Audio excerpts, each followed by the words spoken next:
घटनेचा विजय असो, डॉक्टर बाबासाहेब आंबेडकरांचा विजय असो, डॉक्टर बाबासाहेब आंबेडकरांचा विजय असो. आणि पोलीस प्रशासन हाय हाय, पोलीस प्रशासन हाय हाय, पोलीस प्रशासन हाय हाय, पोलीस प्रशासन हाय हाय. अरे बंद करा, बंद करा, चक्री व्यवसाय बंद करा, अरे बंद करा, बंद करा, चक्री व्यवसाय बंद करा, अरे बंद करा, बंद करा, चक्री व्यवसाय बंद करा, बंद करा, बंद करा. चक्री व्यवसाय बंद करा. घटनेचा विजय असो, डॉक्टर बाबासाहेब आंबेडकरांचा विजय असो, डॉक्टर बाबासाहेब आंबेडकरांचा विजय असो. आणि पोलीस प्रशासन हाय हाय, पोलीस प्रशासन हाय हाय, पोलीस प्रशासन हाय हाय, पोलीस प्रशासन हाय हाय. आणि बंद. आज सातारा जिल्ह्यामध्ये पोलीस प्रशासन आहे का नाही असा आम्हाला प्रश्न पडलेला आहे. गोरगरीब जनतेचे आज केस घेत नाही, गुन्हा दाखल करत नाही, वेटीस धरतात. त्याच्यानंतर आज एवढ्या मोठ्या प्रमाणामध्ये चक्री व्यवसाय हा चालू झालेला आहे. अर्ध्या तासात 15 मिनिटात कार्यकर्ते 50-50 1-1 लाख रुपये घालवतात. त्याच्यानंतर ते आमच्याकडे येतात, आमच्याकडे त्यांचे अर्ज येतात आणि असे पैसे गेलेले आहेत. बायकोचं मंगळसूत्र गहाण ठेवलेलं आहे. आता काय करू? आणि जे चक्री व्यवसाय चालवतात ते प्रत्येक लोक ते काय दुसऱ्या तांदळात नसतात. कोण गुन्हेगारी करतंय, कोण कोणाला सपोर्ट घेतंय आणि त्यांच्या आणि पोलीस प्रशासनाच्या नेतृत्वाखाली हे चक्री, मटका आणि गांजा हा व्यवसाय मोठ्या प्रमाणात सातारा शहरामध्ये चालू दिसतोय. आम्ही 15 दिवस झाले अल्टिमेट दिलेला. 29 तारखेचा कलेक्टर साहेबांना आम्ही स्वतः निवेदन दिले आणि आम्ही विचारपूस केली असता प्रशासनाला हो कारवाई केलेली आहे. आणि कालच मी माझ्या मोबाईलमधून शूटिंग काढलेली आहे. सर्व मटक्याचे धंदे, गांजेचे धंदे आणि चक्रीचे धंदे चालू आहेत. मग ह्याला आशीर्वाद कोणाचा आहे?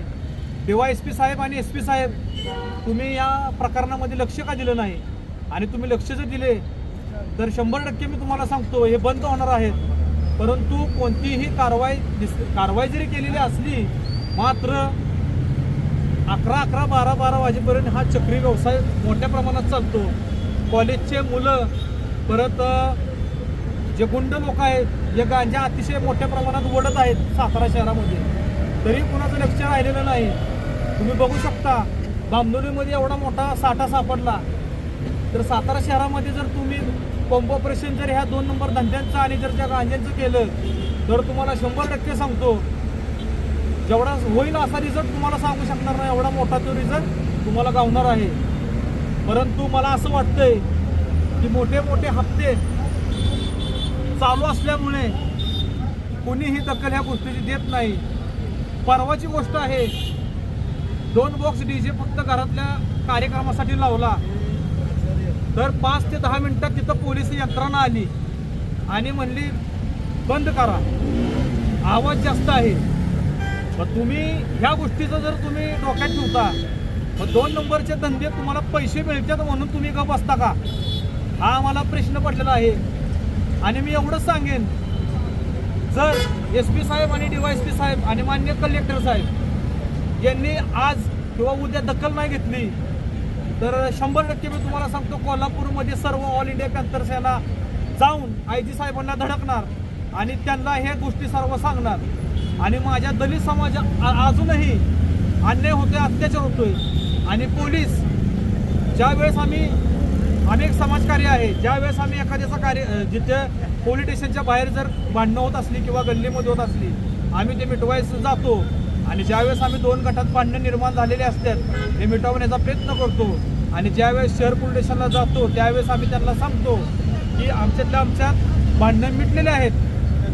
तर पोलीस PI ते कोणताही विचार न करता नाही, माझ्या पोलीस स्टेशनच्या आवारात यांनी दांगा केलेला आहे, यांच्यावर 353 ठोका. म्हणजे हा कुठला न्याय आहे मला सांगा? तुम्ही आज जनतेसाठी एवढं तरी तुमच्या डोक्यात आहे का नाही हे मला कळत नाही. एखादा समाजकार्य चांगलं काम करत असेल तर तुम्ही त्या समाजकार्यकर्त्याला टार्गेट करता, हे चुकीचं आहे. आणि ऑल इंडिया पॅंथर आणि पॅंथर कधी गप बसणार नाही. जशात तशी उत्तर किंवा आदित्य गायकवाड देणार. SP कार्यालयाच्या 100 मीटर अंतर असू द्या, 200 मीटर अंतर असू द्या, पर्जावर तुम्ही जावा, तेली खड्ड्यामध्ये जावा. त्या तेली खड्ड्यात तर गांजा इतक्या मोठ्या प्रमाणात चालू आहे. त्या मध्ये मटका चालू आहे. चक्रीचे 5 ते 6 धंदे तुम्हाला इथे आढळणार आहेत. हायवेचे तुम्हाला ठिकाण सांगतो, हायवेची लाईन असू द्या वाडी फाटापर्यंत, शाहपुरीचा एरियात तुम्ही जावा.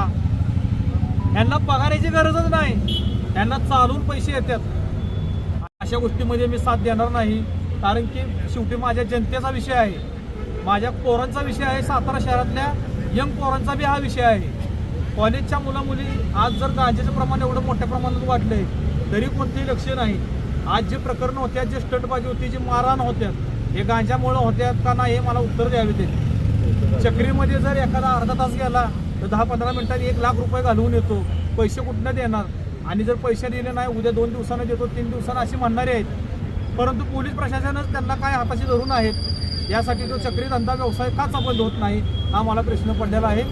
आणि मी एवढंच सांगेन, आज माझा पहिला दिवस आहे, पण उद्यापासनं मी ते अर्धनग्न आंदोलनची आज मी निवेदन तयार करून मी कलेक्टर साहेबांना देणार आहे, SP साहेबांना देणार आहे.